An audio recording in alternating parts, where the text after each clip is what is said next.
some idea. These are the shots that he missed. He had already made one from right there, and he left that one woefully short. And then he goes up. That's a Kevin special right there. You got to make that one. And I'm going to give that just about wide open.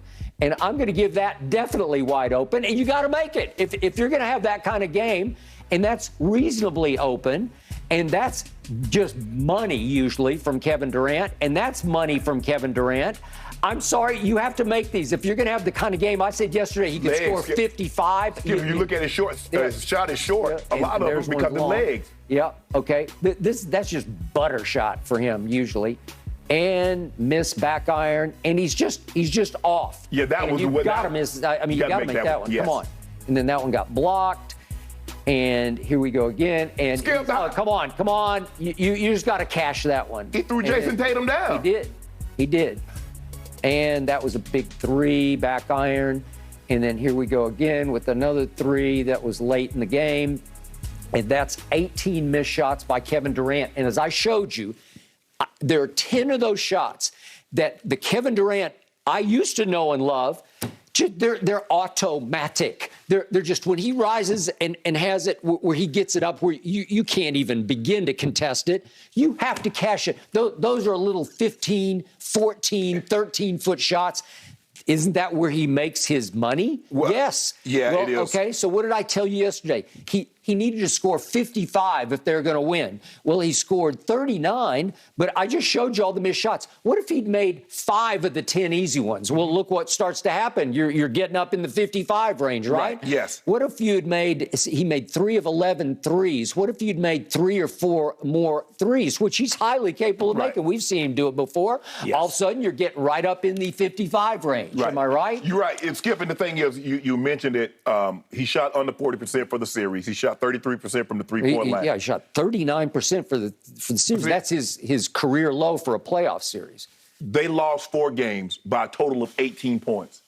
Kevin Durant gives you C-minus games. In 3 of those games, Skip, we got an extended series. If he gives you a C-minus, I'll buy that. when Kyrie goes for 39, if KD gives you C-minus, they win that game. But he just kept giving you flunks. Yes. Right? He flunked, and flunked. Yes. In game 2, game 3. Last night, could I give him a C-minus? I don't even know if I can give him a C-minus. I'd give him more of a D. At least I'll give him one letter grade higher because he tried. Right. He attacked. But he took 31 shots. But Skip, I mean, the guy played 47 minutes. Well, he played it. That was the highest number of minutes he's averaged for any playoff series in his career. 44-minute average for the 4 games. That's asking an awful lot of the man. Okay. Now, granted, he was coasting on the defensive end, and it seems like a lot of the guys were coasting. But Skip, they're not built to play that end of the ball. They're built to light you up on the other end. And if you're having an off shooting night, they'll shoot you out of the building. But you expected more because Skip, a lot of times, like, man, y'all so hard on KD. KD is a superstar. There ain't no is KD a star or is he this, he that.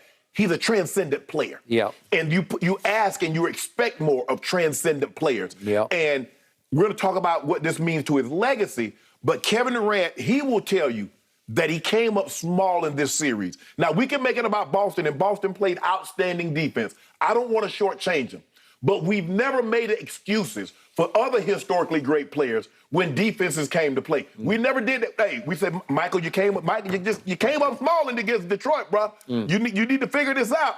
And he say, okay. It might take me hitting my head against the wall 2 or 3 times, but I'm going to figure their ass out. And when I do, it's over for you guys. That is true. KD's going to have to, what he saw. Now, everybody doesn't have the Celtics lineup. They're long. They go 7 deep, at least 6'7", 6'8".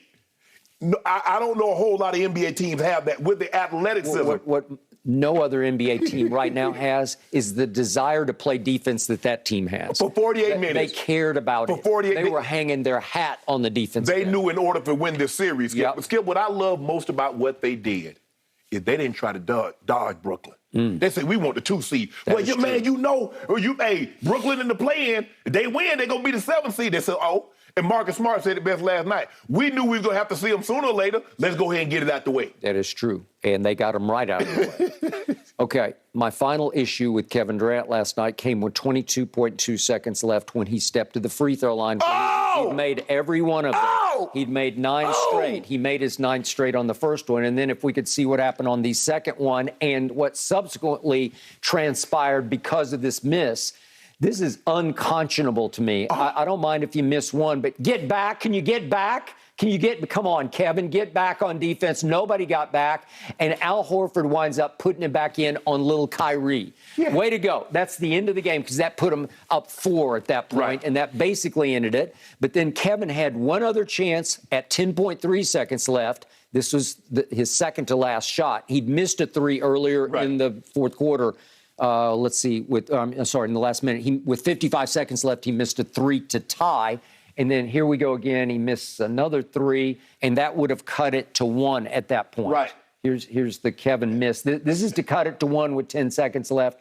And again, that's Derek White, who's about 6'4", maybe. So you rise up over him at 7 feet. Yeah. And it's by Kevin's standards, that's a highly makeable shot. Yeah. Well, you got to cash it. You got to make one. And if you make one, now at least we got a ball game because it's a 1-point game with 10 seconds left. So can we stop this notion? Mm-hmm. This notion that you've been perpetuating. Mm-hmm. This lie that you started and you originated it. It's not a lie. Well, hold on. You just showed 18 missed shots. You just showed 3 shots in the money time when Kevin Durant could have got his team and won this game. Yep. And he did not do it. Okay. We saw 4 games. Kevin Durant had time and chance and chance again. He did. And it didn't happen. And you know what? I'm going to declare it. The second worst superstar meltdown since I watched LeBron James meltdown in games 4, 5, and 6 of the 2011 finals against the Dallas Mavericks when he was first on the Miami Heat. They won 2 games. Huh? They won 2 games. I know, but then the meltdown came later, 4, 5, and 6. LeBron averaged 15 points a game in those 3 games. Right. And had more turnovers than Kevin had in the first 3 in those last 3 games. So LeBron's came at the end. Kevin's came at the beginning. It was 1, 2, and 3. And last night he tried but mostly failed because he missed too many shots. So it was kind of an inverted meltdown. Kevin's came right out of the box. Right. LeBron's was even worse because it came with them up 2 games to 1 in games 4, 5, and 6. But I'm going to declare it the second worst superstar meltdown I have ever witnessed. In shock value, because at up 2 games to 1 in 2011, the Heatles with LeBron and D. Wade and Chris Bosh and Spoelstra and Pat Riley, I'm thinking this is a done deal, and I think LeBron thought it was a done deal. Yeah, but the LeBron James that came out of that series would have never lost that game in 2011. Would have never lost that series in 2011. What that did, it hardened him. It shaped him. Skip, 2012, they broke through. Skip, that's redemption. They broke through against him. Yeah. And then they broke through again, did Game 7 against your Spurs. So for me, that was a bad outing by KD last night because I don't know if we've ever seen a historically great player shoot as bad as he shot from the field. No. With the number, Skip, something like you said, he only took 11 shots. Bro, how you take 11 shots? You supposed to get, he took 12 shots in the fourth quarter alone last night. He took 11 shots for the entire game in game 3. That's what had people perplexed. Like, KD, you do realize you make 2-1, it's a whole different ball game as opposed to 3-0. And you take 1 shot, 1 in the last 11 minutes? Yeah, he went into facilitating mode in game 3. It was just absurd. You can't do that. No, that's not. Are you kidding? No, you hurt people by putting buckets. Yeah, that is a fact. So what do I see in the 4-game, the whole series? In 4 games, he shot, as you pointed out, 39%. That's a career playoff low. He shot 33% from 3, which is not all-time bad, but it's pretty bad by his standards. It's worse than what LeBron James shot in the regular season. You say LeBron James is a pathetic 3-point shooter. He shot 36%. Yeah. Kevin Durant averaged 5 turnovers a game for 4 games. It's absurdly high, and it's his career playoff worst. Right. And then here's the capper. He was a minus 31 for the 4 games, which is by far his worst in his career because he had never finished any playoff series he's ever played in the minus. Not one time. He was a minus 31. Kyrie, by comparison, was only a minus 9.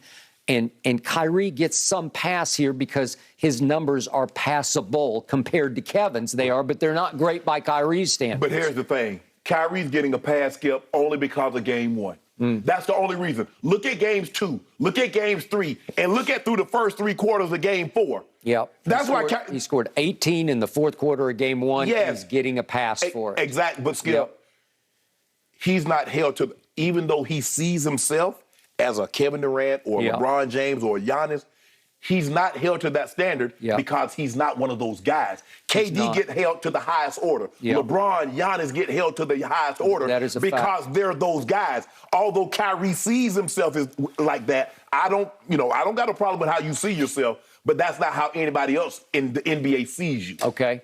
Final point. I'm going to leave you with this. Could we please see the final play of game 1? Because this was the end of the Nets as I knew and loved them. The final play, the Jason Tatum play, when Kevin Durant completely loses Jason, doesn't even watch him, and then Kyrie doesn't even try to foul him, just matadors him.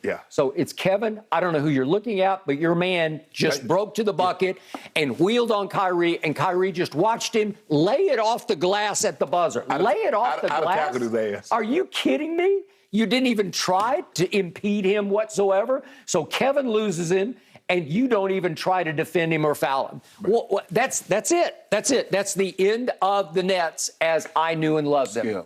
What did I tell you their Achilles heels were all year? Well, obviously on the defensive end. And so that's why he kept playing Nicky Claxton the whole time, because at least he will rim protect. But yeah, he will. Degree. But all I'm going to do is he get the ball down low, I'm going to foul him. Okay. And you know what's going to miss 10 straight free throws, right? Okay. I got it. Achilles heels are everywhere. Right. And right now, Achilles just left. And so